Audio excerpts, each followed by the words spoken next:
All right, ladies and gentlemen, you are welcome to another great episode on your favorite political talk show, The Truth, with Ben Jokes. CDS urges youths to embrace discipline, unity. Now, I consider this an insult, a mockery of the Nigerian youth, because I have not seen any youth population of any country as maligned and as oppressed as the Nigerian youth. There is absolutely nothing, no provision from government for the Nigerian youth to thrive. Is it good roads? We don't have. Is it a power supply? We do not have. Quality education? Not accessible. Even portable drinking water, Nigerians cannot find. And to crown it all, the security of lives and properties not guaranteed. These are the same young people that you are saying they should embrace unity. They should embrace discipline in the face of open corruption of the judiciary, of the executive, and the entire political class. You demand heaven and earth from young people, but you adults are destroying the country. Continue. It might not be now, it might not be tomorrow, but this impunity will not continue forever.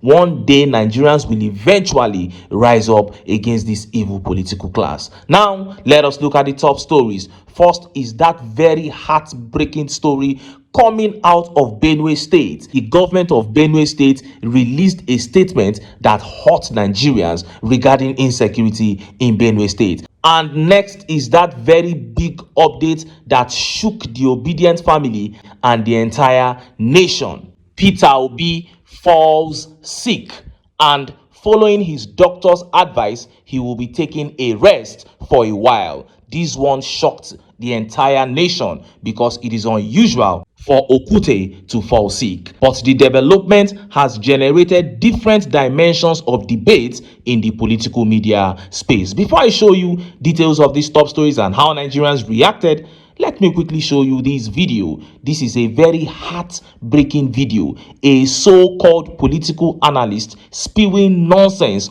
on TV. But I don't blame him. I blame the PDP. Watch this disgraceful video. Well, before then, I think it's very important for us to underscore the fact that the PDP is at an abysmal low. And that low is coming from the fact that the spirit of the party, the spirit of the need to build a team is already broken. And if you do not mend that spirit, there's nothing else that you do that will work. You know, we have a very powerful minister that seems to be having fun at the expense of the party. He's got an interest in an opposition party, and he still has refused to leave, the party that he has ordinarily belonged to many years before now. His factor cannot be undermined in the bid for PDP to make progress. If they imagine they can undermine him, they will be undermining as well the progress that they want to make, unfortunately. Now, what I rather think they should do, and of course, if it is not done in the immediate circumstance, like Baba Yusuf said, we should be expecting a third-party intervention, third-party represented in the judiciary. And when a third party is coming in, you do not know whether it will go left or right, irrespective of how you think, how correct you think you are. So what I think the party should do is not to be tired of conciliation, not to be tired of dialogue and diplomatic moves, to assuage whichever group, and in this case, the most potent being the one led by the FCT minister. They should, I think, continue, to try to mend fences, because if they ignore this part, resulting to extreme words that I see them beginning to use, they're beginning to say a faction of fools, words that are absolute, that can be hurting, then of course the broken spirits might just continue to degenerate into a low that they ordinarily shouldn't find themselves. Remember also, Undi, that the PDP is still suffering from the exits of major stakeholders, people who have been the bedrock of the party over the years. Some of them are in ADP, some is ADC now. some are in PDP, and they're just scattered all over the place. That's a major concern that they should ordinarily be worried about, but beyond that also is an internal disease that they are here to deal with. That disease, so to say, speaking rhetorically, has to be dealt with. It cannot be ignored. It cannot be badgered down. You cannot use gung-ho or strong-arm tactics to deal with it, remembering that that disease, is very, very dangerous and very powerful, as the case could be. It will just continue to enjoy itself at the expense of the party if care is not taken, if serious amends are not made. And the amend that can be made now is through diplomacy, continuous talking. They shouldn't think that they are tired, or that they are at their wits' end. How was Fubara, for instance? Yeah, able to mend fences with Wike. At some point, yes, we may like it, we may not like it. We may say principles have been sacrificed, or egos have been badgered. But of course, we are seeing some kind of peace between the two now. So if this is possible in politics, why can't the PDP hierarchy look for this kind of option so that they can make consequential progress, unlike the very one that we seem to be having, where they imagine that they are making progress, but someone else is singing another song. You heard that. You see, that is why when it comes to describing Nigeria, nobody has better words and better terms to describe this country than Dele Farutimi. Dele Farutimi described Nigeria as an evil forest where abnormalities have been made normal. This is a so-called political analyst, Adeni Jide, seated live on TV asking the PDP to go and surrender, to go and be begging Wike. Somebody who has openly declared allegiance to the APC. Somebody who is saying all over the place that Tinubu will continue in office in 2027. And you are asking the PDP, that is supposed to be an opposition political party, to go and have an understanding with him, to go and continue to dialogue with him. Because right now the PDP is trying to take a step. Some of the party members who are not, on Wike's side, or who are not totally in agreement with Wike, are trying to get the party to a point where they can push Wike aside, whether he decides to leave the party or not. This political analyst is saying that that is not the way to go. That the way to go is to go and dialogue with a man that has sold out to the APC. This man is openly saying that a one-party system should be institutionalized. He is saying that the PDP should just be existing as a pseudo-political party. They should just be existing as a prototype. They'll be bowing to Wike and bowing to the APC for peace to reign. You know, that kind of thing. Just accept what is wrong for peace to reign. That is what a so-called political analyst is sitting on air to preach. When we say Nigeria is sinking, this is what we are talking about. Abnormality has now been made normal. Instead of a political analyst to say PDP must grab hold of themselves and sack anybody who is into anti-party activities. Anybody who is a PDP member declaring support for Tinubu should be sacked from the party. That is the simple thing that this man cannot say. I don't want to use the words that are coming to my mouth against this man.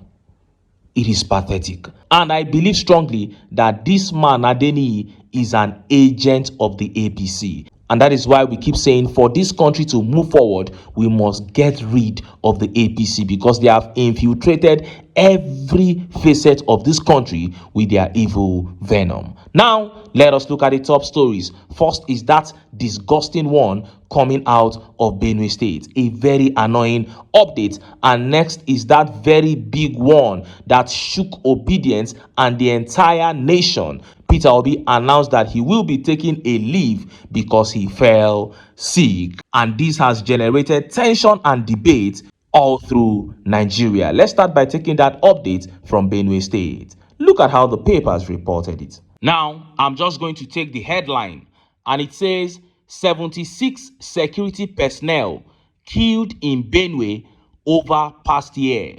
Government official. What the Benue State government is essentially trying to tell us here is that the number of deaths of security personnel recorded in Benue State over the past year as a result of insecurity is 76.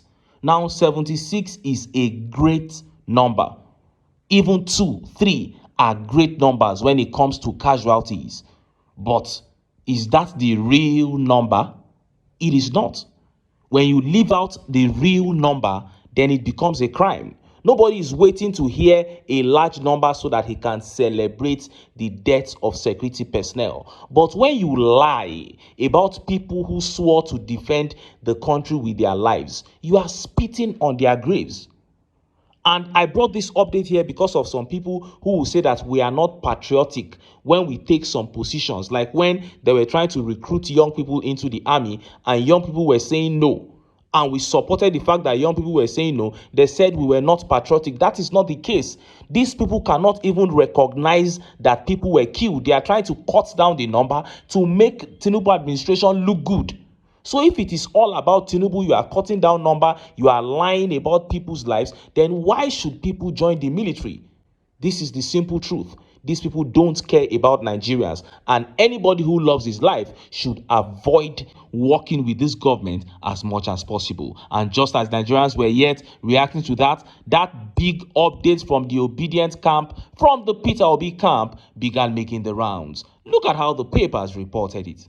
Former Labour Party presidential candidate Mr. Peter Obi has announced that he will be taking a short break from public engagements following medical advice. Obi disclosed this in a post on his official X handle on Saturday, stating that he had not been feeling well while attending an event in Enugu.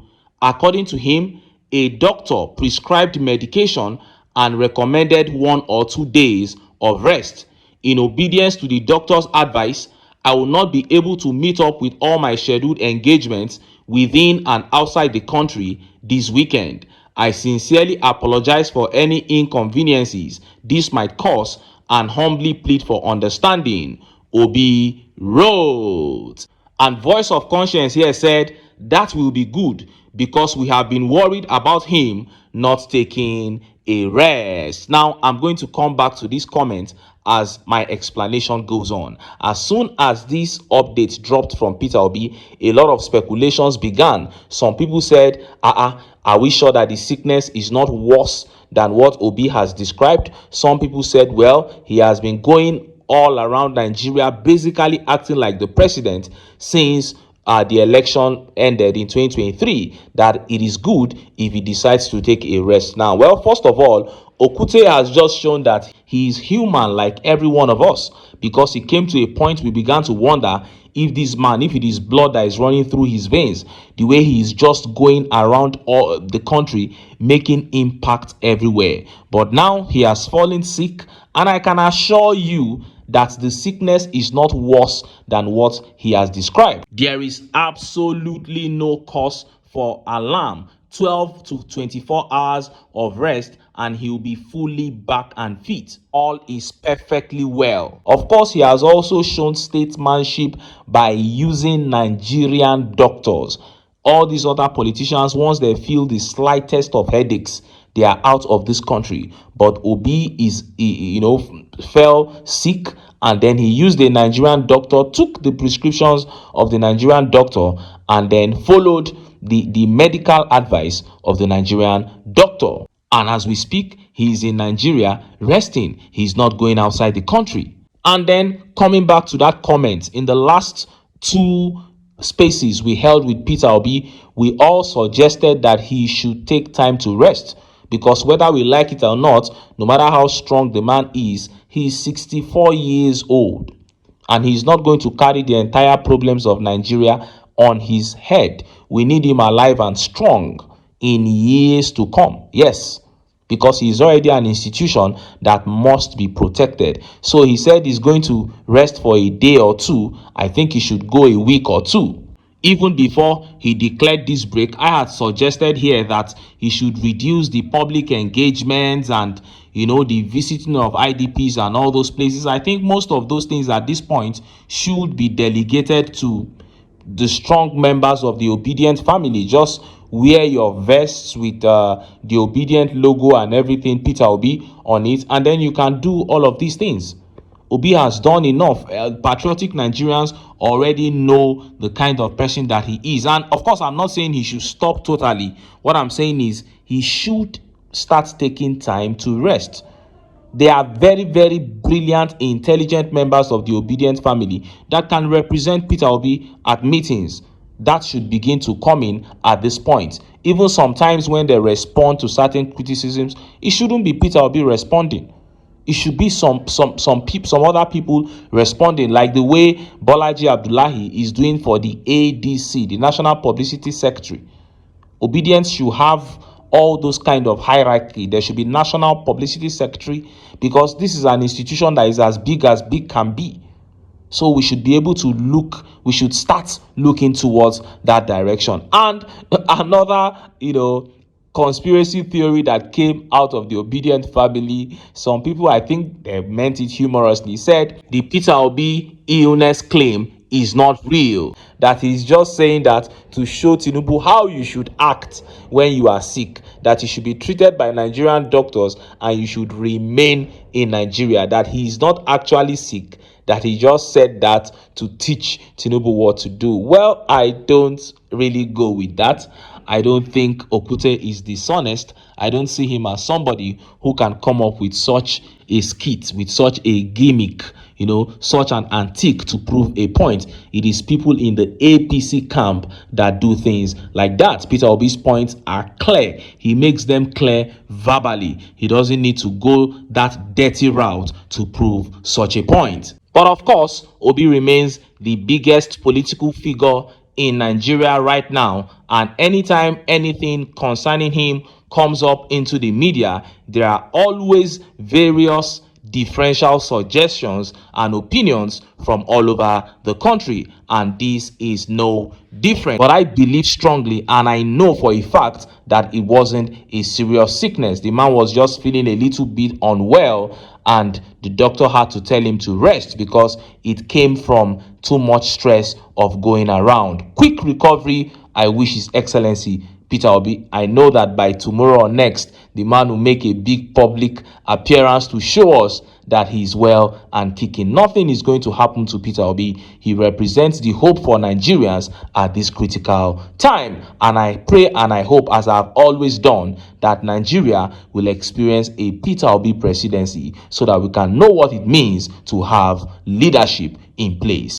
Anyway, make I leave am here. Make I still enter town, make I go get some ogbonge political news wey una go like. Why? Because of una na I dey here. So don't go away.